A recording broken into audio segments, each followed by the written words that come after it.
तो जहाँ हम इन्वायरमेंट सब्जेक्ट शुरू करते हैं, ठीक है, इन्वायरमेंट सब्जेक्ट हम जब बात करते हैं तो इन्वायरमेंट में हम यहाँ किसके लिए पढ़ेंगे, यूपीएससी के लिए पढ़ेंगे, या तो हम यूपीएससी के लिए पढ़ रहे हैं, ठीक है, यूपीएससी के लिए पढ़ रहे हैं और या स्टेट पीएससी के लिए, ठीक है, हमारा मेन फोकस यही है। तो दोनों के लिए जैसे प्री प्लस मेंस कि most of the topics cover हो जाएंगे, ठीक है, जो आपके सिलेबस में, ठीक है, जितने भी सिलेबस में आपके टॉपिक्स हैं सारे के सारे ऑलमोस्ट कवर हो जाएंगे, ठीक। तो इन टॉपिक्स से या टॉपिक्स आने से पहले, इन्वायरमेंट टॉपिक्स आने से पहले, ठीक है, तो हम थोड़ा इन्वायरमेंट को समझते हैं कि इन्वायरमेंट होता क्या है या इन्वायरमेंट की ज़रूरत क्यों हमें पड़ी, ठीक है। इसको अगर हम यहाँ लिख दें इन्वायरमेंट, ठीक है, तो इन्वायरमेंट जो सब्जेक्ट है हमें इसकी पढ़ने की ज़रूरत क्यों पड़ी, ठीक है। तो देखो यार, जो इन्वायरमेंट है ना, ठीक है, हमारे जो चारों तरफ जो भी दिख रहा है, ठीक है, चाहे लिविंग हो नॉन लिविंग है, वो सब इन्वायरमेंट का पार्ट है, ठीक है। ह्यूमन की जब इन्वायरमेंट की हम बात करते हैं ना, इन्वायरमेंट का अगर डेफिनेशन जानना चाहो तो इन्वायरमेंट मतलब होता है ह्यूमन जो है सेंटर में, उसके चारों ओर जो भी कुछ भी है, जो कुछ भी है, भूत प्रेत, हाँ, चुड़ैल, जो भी कुछ भी दिख रहा है भाई, जो भी चीज़ दिख रही है, अब चाहे वो लिविंग हो चाहे नॉन लिविंग हो, ठीक है, जो भी चीज़ दिख रही है, चाहे लिविंग हो नॉन लिविंग हो, और इसकी एक रेंज भी, मान लो पृथ्वी तो ही जाना है, अब दूसरे ग्रह पर ना चले जाओ कि पृथ्वी के बगल है जो भी है इन्वायरमेंट, उस वहाँ पे जाने का कोई औचित्य नहीं, ठीक है। फिलहाल पृथ्वी पे रहो, पृथ्वी पे जो आप जो आपका जो ऑब्जेक्टिव है उसके चारों ओर जो कुछ भी है वो इन्वायरमेंट है उस पर्टिकुलर चीज़ के लिए, ठीक है। अगर आप ग्रुप ऑफ पीपल देख रहे हैं उसके चारों ओर जो है इन्वायरमेंट है, ठीक है, तो पूरा कलेक्टिव पूरी पृथ्वी पे इंसान देख रहे हैं तो उसके चारों ओर जो इंसानों को छोड़कर बचिए सब कुछ इन्वायरमेंट है, ठीक है, सब कुछ इन्वायरमेंट है, ठीक है। उसमें बायोटिक चीज़ें भी हैं, एबायोटिक चीज़ें हैं। बायोटिक मतलब होता है उसमें लिविंग, बायोटिक मतलब है कि उसमें लिविंग चीज़ें आएंगी, ठीक है, जैसे कोई भी जानवर है, पेड़ पौधे हैं, और माइक्रो ऑर्गेनिज्म है जैसे लाइक फंगस है, बैक्टीरिया है, इस टाइप के आएंगे, प्रोटिस्टा है। और माइक्रो ऑर्गेनिज्म आएंगे जो बड़े बड़े होते हैं, जैसे पेड़ पौधे हो गए, लायन है, टाइगर है, एलिफेंट है, जिराफ है, जेब्रा है, हॉर्स है, डंकी है, तो इस टाइप के एनिमल्स आएंगे, ठीक है, वो माइक्रो में आएंगे। दोनों बायोटिक। ए बायोटिक में वो चीज़ें आएंगी जैसे है नॉन लिविंग चीज़, लाइट है, टेम्परेचर है, सॉइल है, ह्यूमिडिटी है, एयर है, तो ये एबायोटिक चीज़ें हैं, ठीक है। तो मैं बात कर रहा था कि इन्वायरमेंट की ज़रूरत हमें क्यों पड़ी। देखो भाई, पहले जो होता था इन्वायरमेंट, पहले लोगों की पॉपुलेशन कम थी, तो अभी पहले जो है लगभग 1900 के आसपास, ठीक है, ठीक है, अगर 1900 के आसपास 1.4 बिलियन पीपल थे, ठीक है। अभी चल रहा है 2025, ठीक है, 2025 चल रहा है, तो लगभग 8 बिलियन है, ठीक है, 8 बिलियन पीपल हैं, 8 बिलियन, ठीक है, 8 बिलियन पीपल है, 800 करोड़ लोग हैं, ठीक है, अभी 800 करोड़ लोग हैं, ठीक है। इसे आप अनुमान लगा सकते हैं कि अभी जब 8 बिलियन पीपल हैं, उसके पहले 1.4 बिलियन, तो कितना गुना बढ़ गए हैं 100 साल में, लगभग 125 साल में हम लोग इतना बढ़ गए हैं, ठीक है। 125 साल में जब हम इतना बढ़ गए तो ऑब्वियसली जो भी इंसान है, जो 1.4 बिलियन जब थे, 140 करोड़ जब लोग थे, ठीक, 140 करोड़ लोग जब थे, ठीक भाई, तो वो लोग जो है तमाम चीज़ें अपने इन्वायरमेंट से उठाते थे और खाते पीते थे, एंजॉय करते थे। लेकिन अब वही लोग जो है, वही इंसान, उन्हीं का जो है बेटे तो 800 करोड़ हो गए हैं, तो 800 करोड़ हो गए, सबको भी वही चीज़ें चाहिए। तो जब इतने ज़्यादा लोग हो गए हैं भाई, ठीक है, जब इतना ज़्यादा लोग हो गए हैं तो सबको चाहिए, खाना चाहिए, कपड़े चाहिए, और सबको टेबल चाहिए, चेयर चाहिए, लैपटॉप चाहिए, कुर्सी चाहिए, मेज चाहिए, पंखे चाहिए, लाइट चाहिए, इन्वर्टर चाहिए, एसी चाहिए, फ्रिज चाहिए, ये सारी इलेक्ट्रॉनिक्स हो गया, और भी तमाम चीज़ें हैं। खाने के लिए सबको जो है प्रोटीन खाना है, सबको विटामिन खाना है, सबको फ्रूट्स खाना है, सबको ड्राई फ्रूट्स खाना है, सबको मतलब चाहिए ना, सब कोशिश कर रहे हैं।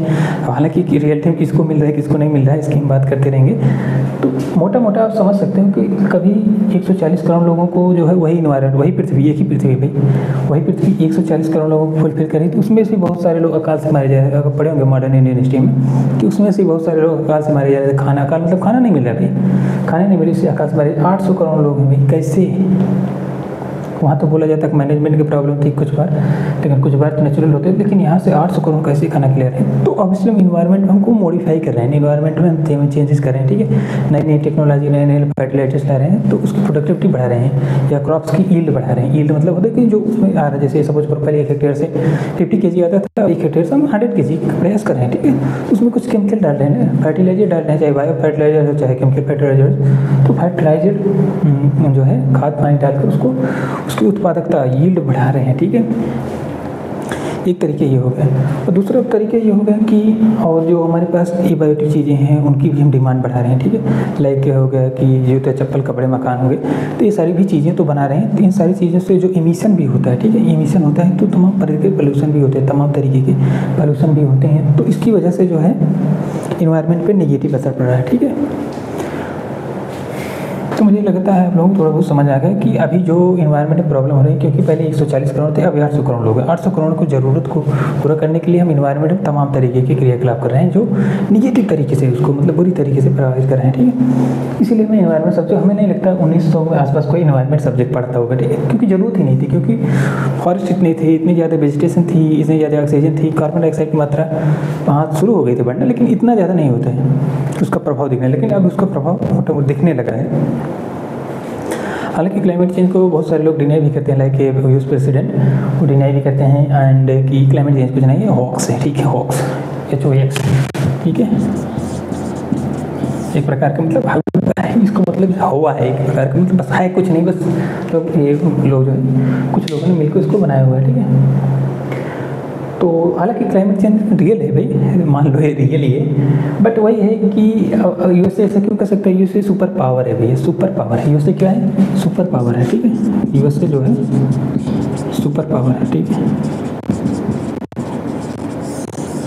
सुपर पावर है, दुनिया का सबसे पावरफुल देश है, ठीक है, सबसे रिचेस्ट सबसे पावरफुल देश है हर चीज़ में, किसी भी फील्ड में जाइए तो ये कुछ भी कह सकता है, ठीक है। बाकी लोग गरीब लोग सुनते नहीं, जैसे होता नहीं कि अमीर कोई बात बोल रहा है तो गरीब लोग सुनते हैं चुपचाप, हाँ साहब बोल रहे हैं तो हम सुन लेते हैं, साहब बोल रहे हैं तो अच्छा ही बोल रहे हैं, बड़े लोग हैं बड़े लोग अच्छा ही बोलते हैं, ठीक है। तो उस टाइप का यूएसए बोल रहा है तो अच्छी बोल रहा है, क्योंकि बहुत सारी चीज़ अच्छी बोलते हैं यूएसए वाले, तो ये भी अच्छे ही बोल रहे हो, शायद क्लाइमेट चेंज नहीं होता, तो इसी में कुछ उनके भक्त भी हो गए हैं, ठीक है। लाइक अर्जेंटीना,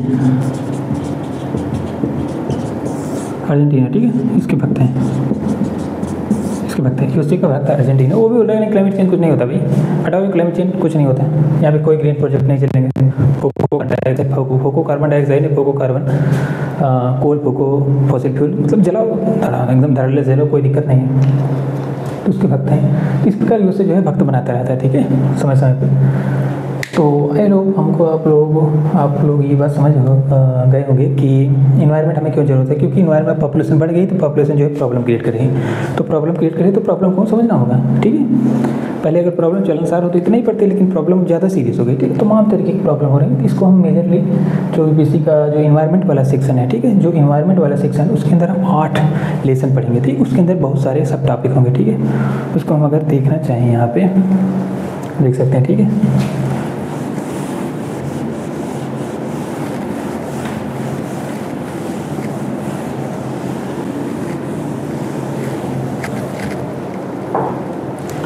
टॉपिक्स अगर हम बात करें, ठीक है, तो इसके अंदर कौन सा टॉपिक है, पहला है फंडामेंटल्स ऑफ इकोलॉजी, ठीक है, फंडामेंटल्स ऑफ इकोलॉजी। दूसरा पॉइंट है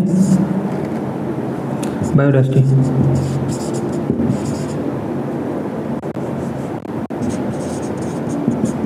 ठीक है, बायोडाइवर्सिटी। तीसरा है क्लाइमेट चेंज या ओजोन डिप्लीशन,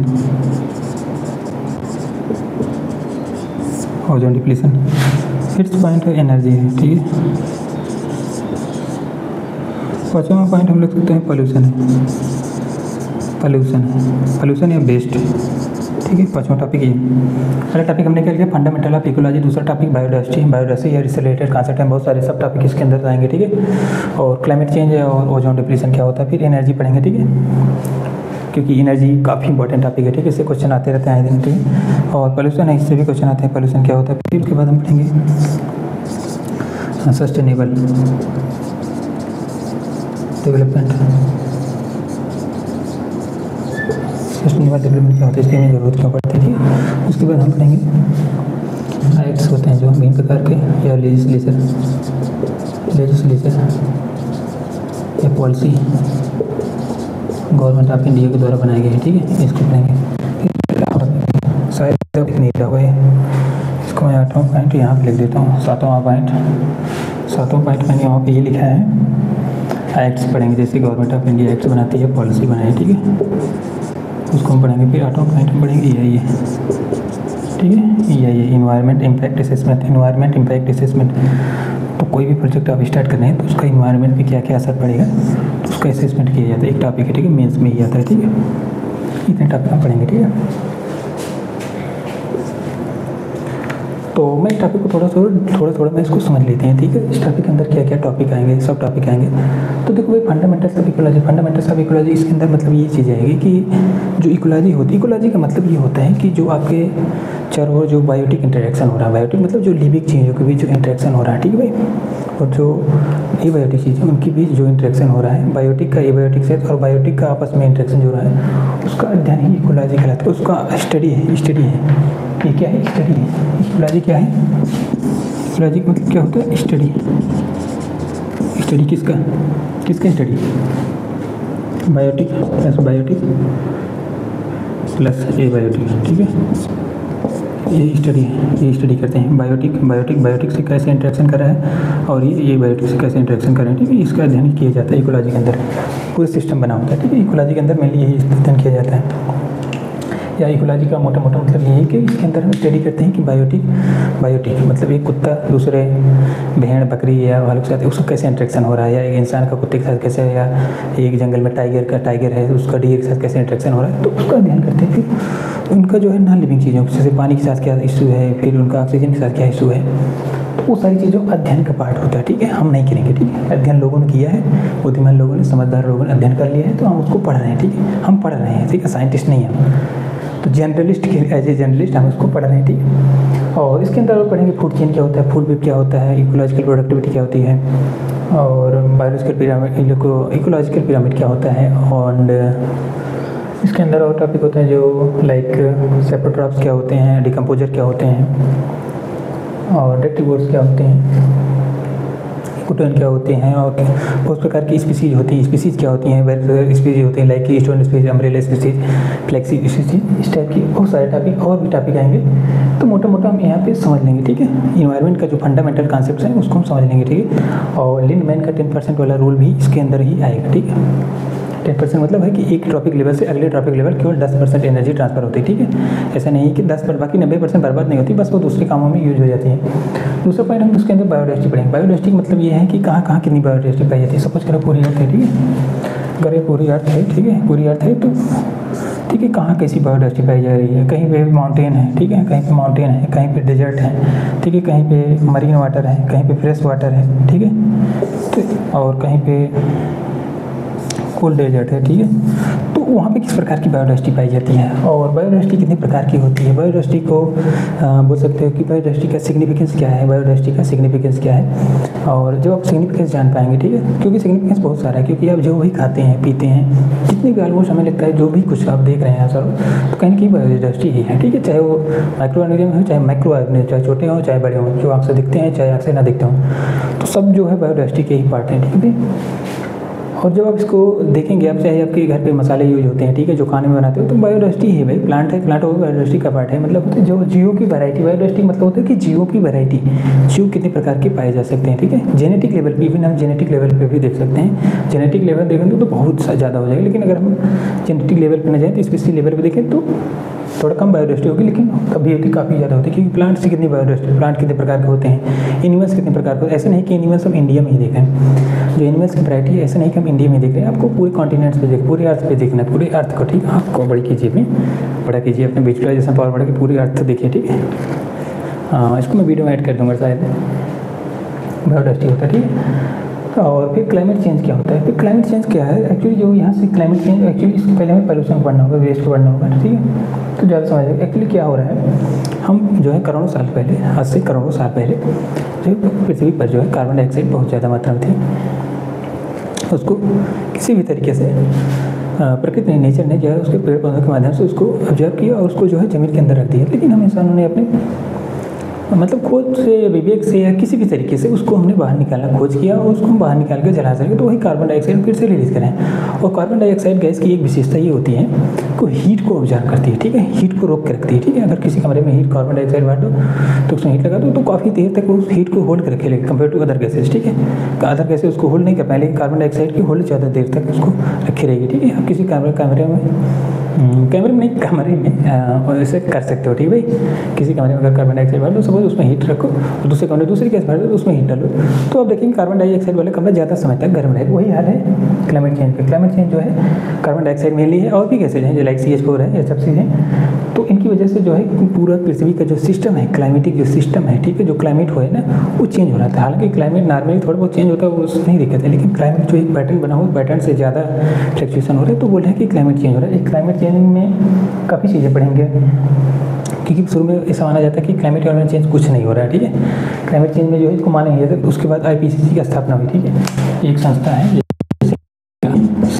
ठीक है, 1980 में इसकी स्थापना हुई थी 1988 में।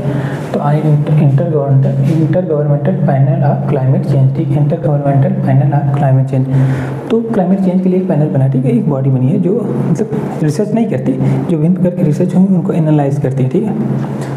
तो इसको बोल सकते हो एक साइंटिफिक लोग हैं, ठीक है, रेशनल माइंडेड है। इनको जो है बताया गया कि क्लाइमेट चेंज हो रहा है, इसके क्या क्या कारण है और कैसे कैसे हो रहा है और क्या क्या इसका प्रभाव पड़ेगा। तो IPCC ने बताया, तो उसके हिसाब से लगभग उसी के बाद से सीरियस क्लाइमेट का मामला सीरियस लिया जाने लगा, ठीक है। और क्लाइमेट चेंज और भी सब टॉपिक हैं इसके अंदर, लाइक क्लाइमेट फाइनेंस, अब ठीक है, तो है क्योटो प्रोटोकॉल है या पेरिस एग्रीमेंट है, और उसके अंदर जो क्लाइमेट फाइनेंस को लेकर या लॉस एंड डैमेज फंड है, इसको लेकर तमाम तरीके के पॉइंट है, सब टॉपिक से इसको हम बीच बीच में डिस्कस करते रहेंगे जब इसका टॉपिक आएगा, ठीक है। तो फिर एनर्जी है, तो एनर्जी जो होता है, ठीक है, एनर्जी है जो आप आपके घर इलेक्ट्रिसिटी आती है, इलेक्ट्रिक एनर्जी यूज करते हैं आप, जो है ट्रांसपोर्ट में जो है वहाँ पे इलेक्ट्रिक एनर्जी नहीं, वहाँ पे जो है डीजल, पेट्रोल या फॉसिल फ्यूल का हम यूज़ करते हैं। और कोई पावर प्लांट रन कर रहे हैं, तो कोई पावर प्लांट अगर रन किया जा रहा है, तो अगर कोई पावर प्लांट रन किया जा रहा है भाई, ठीक है, तो कोई पावर प्लांट अगर रन किया जा रहा है, तो वहाँ पे हम फॉसिल फ्यूल का यूज़ कर रहे हैं, ठीक है, किसका यूज़ कर रहे हैं, पावर प्लांट का यूज़ में फॉसिल फ्यूल का यूज़ कर रहे हैं। मतलब जहाँ से भी कोई भी इंडस्ट्री है, अगर आप इसको अगर देखना चाहो, कोई भी इंडस्ट्री है, ठीक है, किस पे रन हो रही है, ठीक है, फॉसिल फ्यूल पे ही रन हो रही है भाई। फॉसिल फ्यूल, कोई भी इंडस्ट्री है एनर्जी सेक्टर में फॉसिल फ्यूल पे ही रन हो रही है, ठीक है। और कोई इंफ्रास्ट्रक्चर बना रहे हैं तो वहाँ भी फॉसिल फ्यूल, कोई ट्रांसपोर्ट सेक्टर में, तो कहीं भी जा रहा हो तो आपको एनर्जी चाहिए, ठीक है, कोई भी सिस्टम बिना एनर्जी के नहीं चल रहा है। तो हम पढ़ेंगे एनर्जी क्या होती है, इसका कैसे प्रभाव पड़ रहा है, ठीक है। लगभग अभी की डेट में अगर मानना चाहो तो 80% जो है हमारी एनर्जी जो नीड्स है फुलफिल हो रहे हैं, किससे, फुलफिल बाय फॉसिल फ्यूल। तो फॉसिल फ्यूल्स अभी आज की डेट में हम बता रहे हैं 50 नहीं 80% आसपास जो है एनर्जी हमारी नीड फॉसिल फ्यूल से ही फुलफिल हो रही है, ठीक है। शायद एक समय बाद फॉसिल फ्यूल खत्म हो जाएगा, तो उसके बाद हम क्या करेंगे भाई, सोचो क्या करोगे, कितना इन्फ्लेशन होगा, सब कुछ करो। अगर किसी Saudi Arabia, like Saudi Arabia का जो रीजन है, ठीक है, जो वेस्ट एशिया रीजन है ना, वेस्ट एशिया जो रीजन है, वहाँ पर लगभग 50% के आसपास जो है फॉसिल फ्यूल पर, इसीलिए वहाँ पे पॉलिटिक्स भी इतनी होती रहती है, ठीक है। USA या जो वहाँ पे इतने युद्ध मारपीट जो मचा हुआ है, ठीक है, लड़ाई झगड़ा जो भी हो रहा है, उसके पीछे एक फॉसिल फ्यूल हुई है, ठीक है, क्योंकि फॉसिल फ्यूल खत्म उनको कोई नहीं पूछेगा, ठीक है। लाइक अफ्रीका के बारे में कोई आमतौर पर नहीं पूछता, क्योंकि आपस में लड़ रहे हैं तो कोई नहीं पूछता, उसी प्रकार इनको कोई पूछेगा नहीं।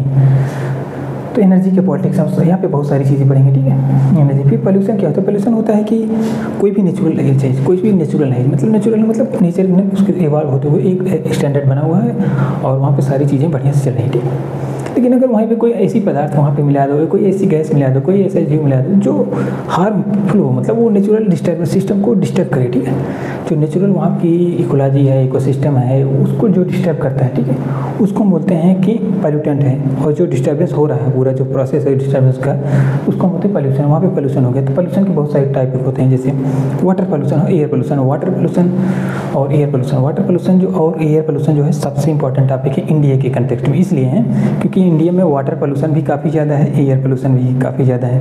क्योंकि आप यमुना रिवर दिल्ली में जो पाई जाती है उसको देख सकते हैं कि दिल्ली के बाद उसकी ऑलमोस्ट डेड है, ठीक है, वहाँ पे कोई एनिमल नहीं पाया जाता है, उसके पहले फ्रेश है, उसके बाद डेड है। तो ऐसा क्या हुआ है, क्या कारण है। और फिर एयर पोल्यूशन को लेकर तमाम, जैसे फॉसिल फ्यूल जो है बर्न किया जाता है व्हीकल्स के द्वारा, एमिशन होता है, CO2 को तब करके हार्मफुल गैसेज का होता है, तो वहाँ पे एक फॉग टाइप, स्मॉग टाइप का दिल्ली में चैम्बर बन जाए, पूरा नॉर्थ इंडिया में बन जाता है। और बाकी शहरों में क्यों नहीं बनता, इंडिया के जो है अगर इंडिया को मान लो कल्पना का वैसे है, ठीक है, ठीक है, तो यहाँ पे दिल्ली में बनता है, बाकी जगहों पर क्यों नहीं बनता, ठीक है, इसकी हम बात करेंगे।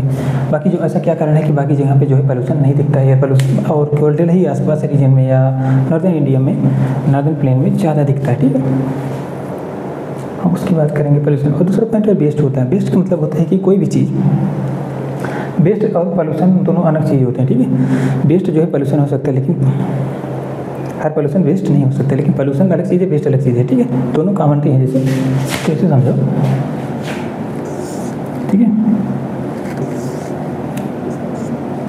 वेस्ट पोल्यूशन और वेस्ट अलग चीज़ होता है, क्योंकि हर वेस्ट पोल्यूशन ही है, हो सकता है लेकिन ज़रूरी नहीं है, लेकिन हर पोल्यूशन वेस्ट ही है एक प्रकार का, ऐसा बोल सकते हो। तो वेस्ट क्या होता है, कोई भी अनवांटेड चीज़, जैसे इलेक्ट्रॉनिक गैजेट्स हैं, ठीक है, अगर एक समय के बाद आपके लिए कोई काम का नहीं, यूटिलिटी कहते हैं उसका, आपका कोई काम नहीं है, कोई मेडिसिन है एक्सपायर होगी तो आपके लिए कोई काम नहीं, वेस्ट है। लेकिन वही तो वेस्ट है, लेकिन अगर वही अगर सपोज करो आप ऐसी जगह इतनी ज़्यादा वेस्ट हो गई, इतनी ज़्यादा मात्रा में आपने कहीं उसको डंप कर दिया, तो वहाँ से जो लीचिंग हो रही है, वहाँ का पानी पॉल्यूट हो रहा है, एयर पॉल्यूट, वहाँ से कोई केमिकल निकल रहा है, बाहर निकल रहा है एयर में, तो एयर पॉल्यूट हो रहा है, तो वो बोलेंगे भाई तो वही वेस्ट पोल्यूशन बन गया, ठीक है। एक वर्ड और यहाँ पे होता है कंटामिनेशन होता है। कंटामिनेशन जो होता है थोड़ा स्पेसिफिक होता है, मतलब पर्टिकुलर टाइम होता है, जैसे लाइक कोई दवा का सिरप है, ठीक है, उसमें कोई चीज़ मिल गई, ठीक है, वो दवा का सिरप खराब होगा, कोई बच्चा पी ले रहा है, उसकी डेथ हो गई, ठीक है। तो कंटामिनेशन अलग होता है, कंटामिनेशन बहुत छोटा टर्म होता है, ठीक है, कंटामिनेशन मतलब पर्टिकुलर चीज़ से कंटामिनेट हो गया, ठीक है, वो सही हो सकता है अपने आप, ठीक है। लेकिन पोल्यूशन है तो उसका मतलब प्रॉब्लम ज़्यादा हो गई है। वेस्ट है, वेस्ट प्रॉब्लम कर भी सकता है, नहीं भी कर सकता, डिपेंड करता है टाइम का अंतर है भाई। और कंटामिनेशन होता है छोटा लेवल पे, जैसे वाटर में स्पिल हो गया तो वाटर कंटामिनेटेड हो गया वहाँ पे, ठीक है, लेकिन बहुत ज़्यादा समय के लिए लेंगे तो वो पोल्यूशन उस कैटेगरी में आ सकता है, ठीक है। आई होप आप समझेंगे पोल्यूशन, वेस्ट, कंटामिनेशन क्या होता है, ठीक है। और सस्टेनेबल डेवलपमेंट तो जो इतना रायता फैल चुका है, ठीक है, इतना रायता जो है, क्लाइमेट चेंज हो रहा है, बायोडाइवर्सिटी लॉस हो रही है, ठीक है, जी स्पीसीज की एक्सटेंशन हो रहा है, तो इन सारी चीज़ों को जब पढ़ते हैं तो आपको लगता है कि इसका तरीका, सोल्यूशन क्या है, समाधान क्या है। तो एक्सपर्ट लोग बैठे तो फिर सोचे विचारे कि वो लोग सोचे विचारे कि क्या करते हैं हम, क्या करना चाहिए हमें।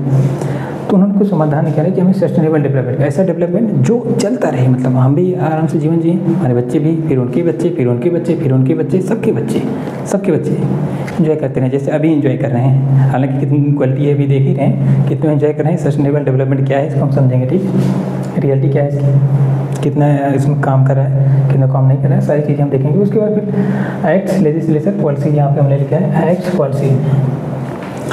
तो ये सारी चीज़ें जो हो रही हैं, जो चीज़ें नहीं हो रही हैं, जो पोल्यूशन हो रहा है, बायोडाइवर्सिटी लॉस हो रही है, क्लाइमेट चेंज हो रहा है, ठीक है, और सस्टेनेबल डेवलपमेंट है, और वाइल्ड लाइफ पोचिंग है, हंटिंग है। पोचिंग मतलब होता है कि एनिमल का शिकार हो कानून बनने के बाद, और हंटिंग मतलब है कि वो भी शिकारी है, उसमें भी जानवर मरता है, पोचिंग में भी जानवर मरता है। पोचिंग में जो है इलीगल मरता है, कानून बन गया लेकिन चोरी छिपे बंदा निपटा दे रहा है जानवरों, ठीक है। और हंटिंग में क्या होता है कि परमिशन है, जाओ मारो, ठीक है, जाओ मारो, बहुत परेशान कर दिया, हंट करो, मारो, तो हंटिंग होता है, ठीक है। तो ये जो सारी चीज़ें हो रही हैं, जो क्लाइमेट चेंज हो रहा है, बायोडाइवर्सिटी लॉस हो रहा है, एनर्जी के लिए, पोल्यूशन करने के लिए, तो लोगों को पनिशमेंट देना होगा ना, क्योंकि बिना पनिशमेंट लोग आमतौर पे सही तरीके से काम नहीं करते। तो उसके लिए हमें, और जो लाइक फॉरेस्ट है, फॉरेस्ट डिग्रेडेशन हो रहा है, फॉरेस्ट जो है डिफॉरेस्टेशन हो रहा है, फॉरेस्ट को काट के साफ किया जाए, वहाँ पे खेती बाड़ी की जा रही है, वहाँ पे इंडस्ट्री सेटअप की जा रही है, वहाँ पे इंफ्रास्ट्रक्चर बनाया जा रहा है। तो उन सारी चीज़ों को सही तरीके से क्रियान्वयन करने के लिए ज़्यादा से ज़्यादा उसका इन्वायरमेंट में नेगेटिव इम्पैक्ट ना पड़े, तो उसके लिए हमें एक्ट्स या पॉलिसीज बनाते हैं, ठीक है।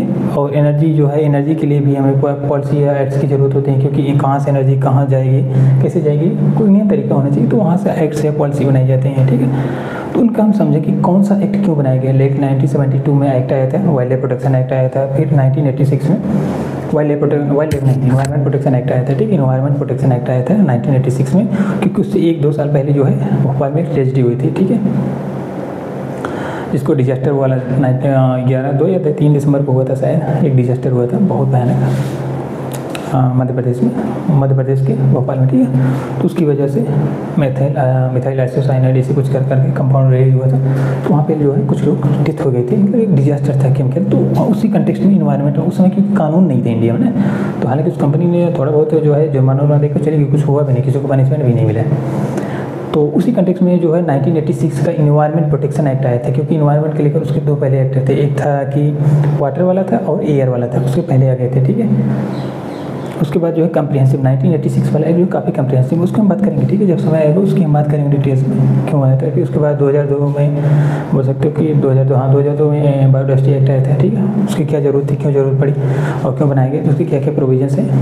और वाइल्ड लाइफ प्रोटेक्शन एक्ट 1972 जो था उसकी भी क्या क्या प्रोविजंस हैं, उसमें बहुत सारे अमेंडमेंट हो गए हैं, ठीक है, उनकी हम बात करेंगे जब समय आएगा तब, ठीक है। फिर लास्ट टॉपिक है एनवायरमेंट इम्पैक्ट असेसमेंट, ये सारी चीज़ें होगी। उसके बाद एनवायरमेंट इम्पैक्ट असेसमेंट ये टॉपिक है, इसका मतलब ये होता है कि सपोज करो आप कोई प्रोजेक्ट स्टार्ट करना चाहते हैं, ठीक है, शुरू में तो सारे प्रोजेक्ट पैरेलल बने, डैम बन रहा है, इंफ्रास्ट्रक्चर बन रहा है, ठीक है, पंडित नेहरू के समय जो भी प्रोजेक्ट बन रहे थे तो उसमें EIA का उतना ज़रूरत नहीं थी, ठीक है, क्योंकि उतना प्रॉब्लम हो रही थी तभी हो रही, ऐसा नहीं तब प्रॉब्लम नहीं हो रही थी, लेकिन कब उतने पैसे नहीं थे, उतना प्रोजेक्ट भी नहीं बन रहा था, उतना प्रोजेक्ट भी नहीं स्टार्ट हो रहे थे, उतना इंफ्रास्ट्रक्चर भी नहीं बन रहा है। लेकिन अब क्या हो रहा है, इंफ्रास्ट्रक्चर, लोगों पॉपुलेशन बढ़ गई, अब लोगों को ज़्यादा रोड चाहिए, लोग घर बना रहे हैं, तमाम चीज़ें लोगों को चाहिए, तब ज़्यादा डैमेज हो रहा है, तो ज़्यादा डैमेज हो रहा है, तो इसलिए गवर्नमेंट ने लगभग 1986 जो एनवायरमेंट प्रोटेक्शन एक्ट है इसी के अंतर्गत 1994 में जो है फर्स्ट इसका जो नोटिफिकेशन रिलीज किया था गवर्नमेंट ने कि कोई प्रोजेक्ट आपको स्टार्ट करते हैं तो उसके पहले आपको EIA करना होगा, ठीक है, उसका इम्पैक्ट ऐसे एनालिसिस करना होगा कि जो प्रोजेक्ट आप स्टार्ट कर रहे हो, ठीक है, उसका कितना निगेटिव तरीके से जो है जहाँ भी आप स्टार्ट कर रहे हो कितना निगेटिव तरीके से वो प्रभावित करेगा, ठीक है, उसको पूरा एनालिसिस करो, फिर वहाँ के लोकल पीपल से फीडबैक लो, वो क्या चाहते हैं क्या नहीं चाहते हैं उनका इनपुट लो, तो इस टाइप का है, ठीक है, इसकी जब जरूरत पड़ी इसकी प्रोसेस होता है, काफ़ी इजी टॉपिक है, जब इसका टाइम है इसको हम डिस्कस करेंगे, ठीक है। मैंने सारे टॉपिक ऑलमोस्ट डिस्कस कर दिए, ठीक है, फिर अगली वीडियो में इसको एक एक करके इस टॉपिक को डिस्कस करेंगे। पहले हम बात करेंगे फंडामेंटल्स ऑफ इकोलॉजी, ठीक है, और भी 2-3 पॉइंट बात करेंगे।